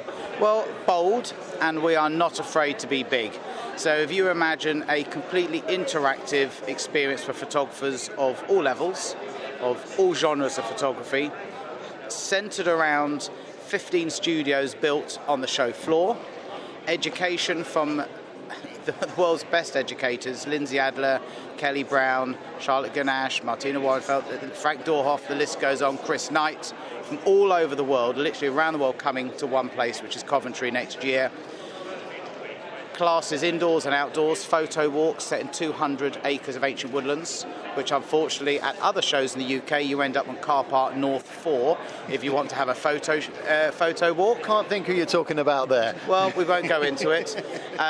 It is the exhibitor's exhibition. I've exhibited in 15 countries our Click Backdrops brand. We do 25 shows a year. We've taken all of the things we love from all of the exhibitions around the world, added them into Click Live, and all the things we don't love so much, you won't see at Click Live. But also a social element. We're trying to build a community for photographers.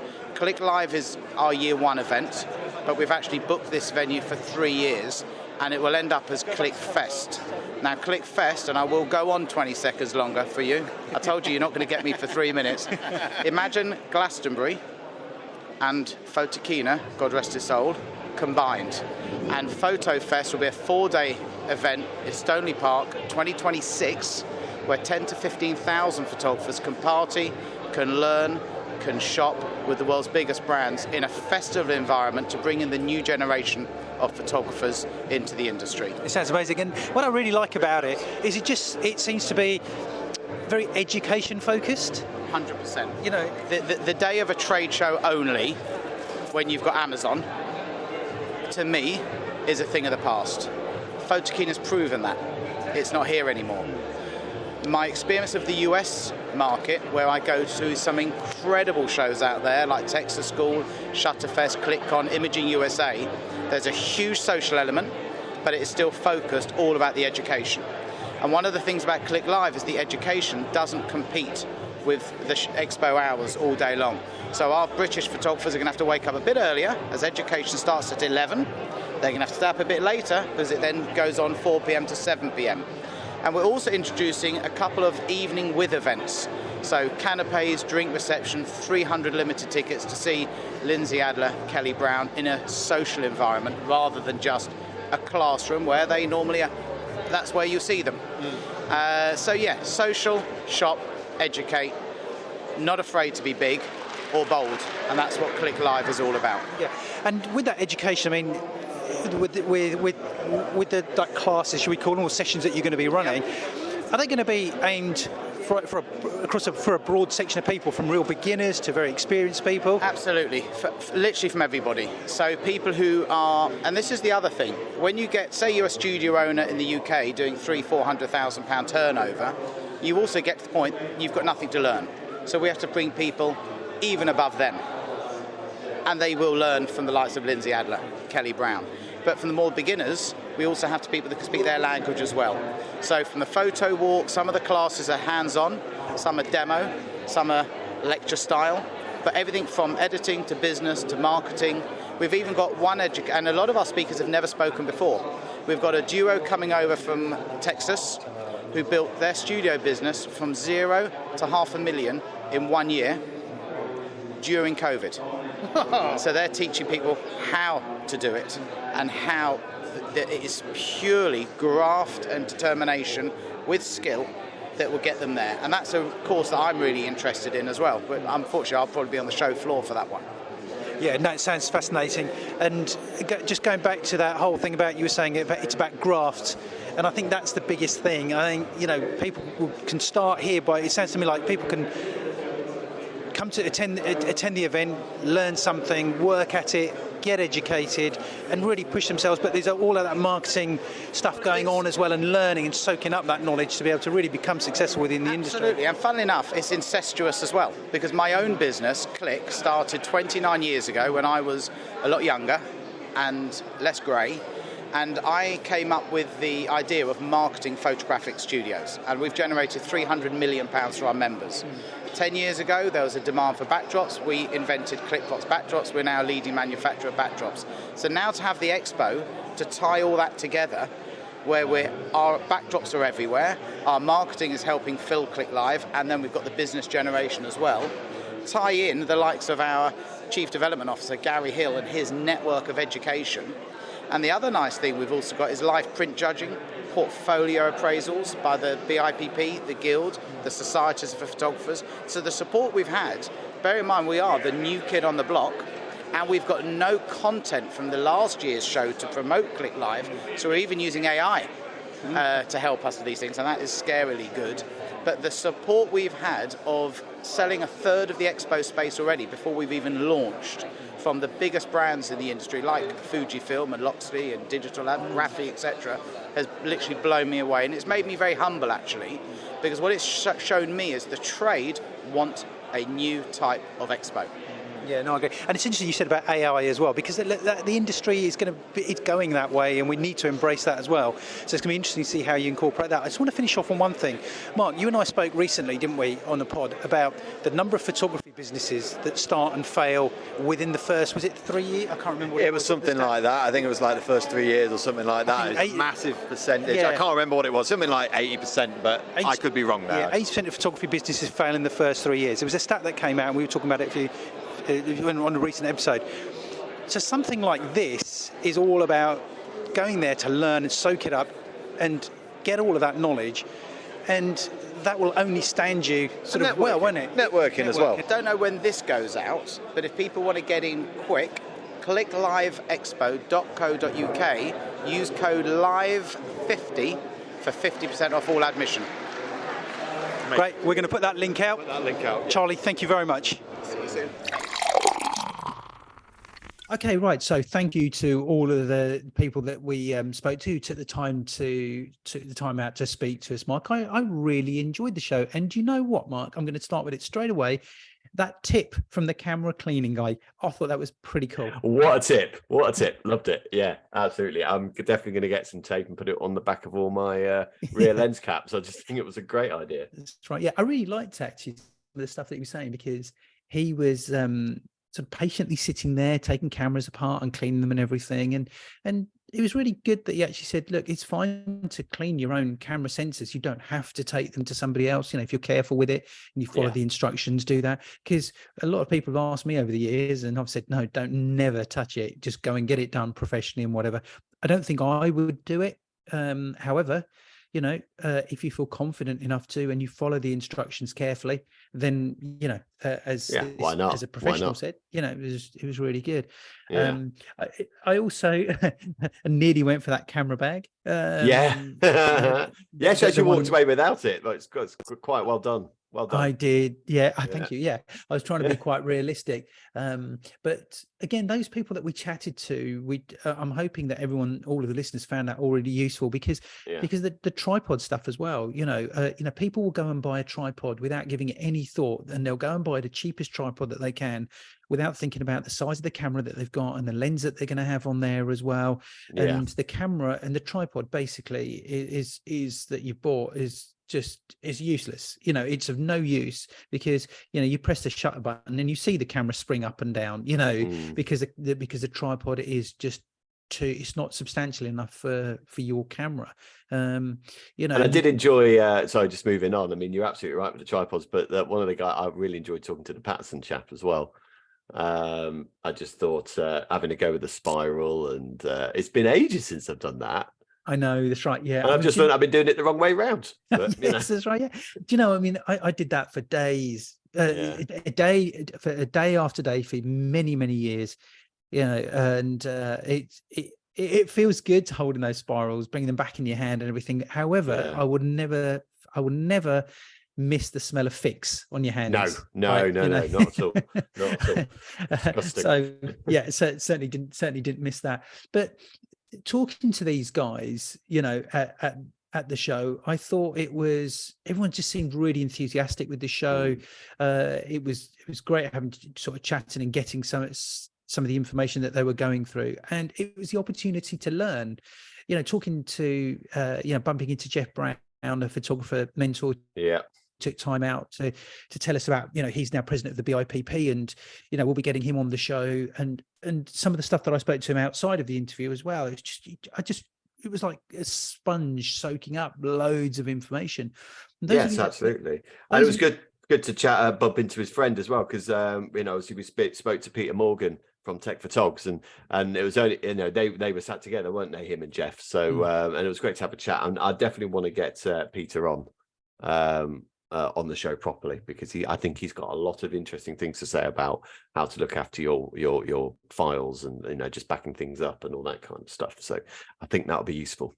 Yeah, and, you know, as I said, you know, they were just sitting there having a coffee, and we bumped into them, and, you know, I was speaking to Jeff for about half an hour, and so many different things were coming up in conversation about the industry, and so if you get the opportunity to go to one of these photography shows, whether you're a professional, whether you're a keen hobbyist, a real beginner, or a student, you know, these things are a real education. You know, it's not just it's not just looking at the all the gear and everything that's for sale and going and finding a new camera bag or something. Although it's a great place to do it because, as we said, there's some really good deals on. Yeah, that's right. It's a great place to go and see all that. But it's not just about that, because you can go to a show and it's up to you what you want to get out of that show. They had some great talks going on. Yeah, and I thought that was really cool. Some really good speakers, and I like the way that they paced or the topics that they had, because it ranged from people that were real beginners and people wanting to start out a business and getting work and how do you start, to people that were established in the business and what they do as well. And again, you know, if you sit down and get involved in these talks, you know, when the Camera Centre puts these talks on, they're there for a reason, and and networking. People are really happy to pass on information and learn from others as well. So when we were, Mark, you know, talking to these guys in between all the short sort of soundbite interviews that we did, we spoke to a number of other people, and you know, and it sparks something, doesn't it? It's that thing about that, you know, and you walk away. Whenever I go to one of these trade shows, my head comes away full of ideas. But there's also, I mean, one of the things that I would say, there's a lot of experts there in their field. And what I liked about the show, actually, you know, it's just the variety, because it wasn't, you know, it's not the same size as, you know, some of the other ones that we've been to. I mean, you know, the photography and the video show is a massive one. And this one was, you know, nowhere near that size. But what I liked about it is there was a big variety of, it wasn't like everyone's selling the same stuff. You know, you had a variety of different things there, which I thought was really cool. I also like the fact that they had the models there. I thought that was a good idea, because they were just wandering around and allowing photographers to, you know, take photographs here, there, and, you know, which I thought was really cool. So I like the interactive style of the show. I thought it was, you know, really well thought out generally. There was lots there without it being overwhelming. And yeah, I think it was, it could be, you know, the way that shows are going. And really interesting talk with Charlie from Click. So Click Live, that's coming about, which yeah, I'm quite excited about that. How about you? Yeah, I mean, from what he was telling us and about this new photography show for everyone, for professionals, trainers, educators, students, hobbyists, beginners, and it, you know, from the sounds of it, that it's going to be a big event that's planned to grow over a 3-year period, and it just sounds as if they want to do something a little bit different, and they want people to be involved that much more as well. It sounds to me like it wants to be a very inclusive event, and that everybody is sort of made to feel welcome, and that there seems to be this enthusiasm from those guys, you know, that they want the exhibitors to actually, you know, put back. And what I also liked about it was that it wants to be a real educational event. You know, it's not just going to, you know, a show where it's just about equipment on sale. They want to have lots of different talks. They want to have lots of different education opportunities. And again, it always comes down, you know, with us just going on, you know, a few days ago on Friday, Mark, to the Wales show, the amount of things that I learned, new things that I learned, and I brought away with me. I bought a couple of things from there, and I'm going to review those. You know, we're going to review those products. You know, and I learned something new. I was talking to the guys at Saramonic there about audio mics, and one of the guys there, I didn't get his name, unfortunately. I was there chatting to him for about 15 minutes, and he explained what I wanted explaining. Well, it's going back to what I was saying about experts being there. You know what I mean? They're experts in their field. And if you want to learn something, because these days, you know, I mean, I used to work for Jessop's, and, you know, there were some good people who worked there who really knew their stuff. I felt by the end of it, I was one of them. But, you know, you don't get that these days so much when you're, you know, we always buy online or buy through Amazon, and you don't get that expert knowledge that you do get at these shows. I mean, maybe some stores like Wex or Camera or London Camera Exchange, and even the Camera Centre UK, they're all, you know, they're really knowledgeable about the stuff they've got. But you've got someone who's there, like you said, with the audio mics. You know, he really knew what he was talking about. You know, the all these people, the guys at Vanguard, you know, they really knew what they were talking about as well. Yeah. You know, it was one of those things that they just knew what they were doing, and there was also an enthusiasm behind it as well, which was kind of infectious. So, you know, it wasn't just someone just trying to sell you something. It was someone who actually believed in their product as well and can tell you why this product was so good, and these are the reasons why. And it was all good quality products there as well, I felt. But yeah, just going back to the Click Live, I got the impression they're trying to do something new. You know, like you were saying, it's not just about gear or anything like that. They've got like a 3-year plan by what he was saying. You know, I think they were going to do the first one, and then they're going to upgrade it for the second one, and then the third one, they've got this festival idea, haven't they? Which is something that they've seen in the States. Because obviously they do Click backdrops, don't they? Click props backdrops. That's where they started, and you know, they've been in the States and they've seen how they do it over there, which is different to here, and they want to create that. And you know, I know the venue they booked out, Stoney Park, just outside Coventry. It's actually near Leamington, I think. But yeah, it's a great venue, and it's a different venue to the NEC or where we were last Friday. It's a very different type of venue. You get a lot of farming expos there, and you know, that kind of stuff. So yeah, very different. And I think, yeah, the festival idea, I'm just quite excited about it because it is something very, very different. Yeah, it's good to know that there's people out there that are thinking different things and different ideas and different ways of getting people involved and interested, because the photography industry is growing. You know, there was a period some time ago we thought, oh, you know, is photography ever going to be needed because the way things were going digitally and all of that? But it's just grown, it's boomed. You know, content creators. Yes, we always, that phrase, content creators, but it's a serious role now. You know, the whole video content, and people are getting more and more creative. There's more and more opportunities there, and these guys, I think that's what these guys want to do. I think they want to show people what's out there, and they want to give people these opportunities as well to do that. So, and you know, just going there and meeting these guys that are going to be organizing it was great for us, and getting in touch with these guys, and you know, looking forward to, you know, hopefully working with these guys closely now as the shows, as the event, you know, gets organized and everything. So that's something that we're definitely going to be looking forward to. So, but also I just want to go back to the actual event that we were at, the Wales and West show. You know, if you didn't go this time, go next year, because you know, it's not the sort of show where you're going to be, you know, walking around for hours. You know, you're not going to feel exhausted at the end of it, but you are going to have, you'll have spoken to lots of really cool people. The event is really well organized. I thought, you know, like I said, the variety of different stands and people to meet there was really, really good. Bring your camera, because, you know, I'm sure they'll do these things with the models again. And yeah, really, really good show. So well done to the guys at Camera Centre UK, because I thought it was a really good show. And looking forward to seeing it again next year, basically.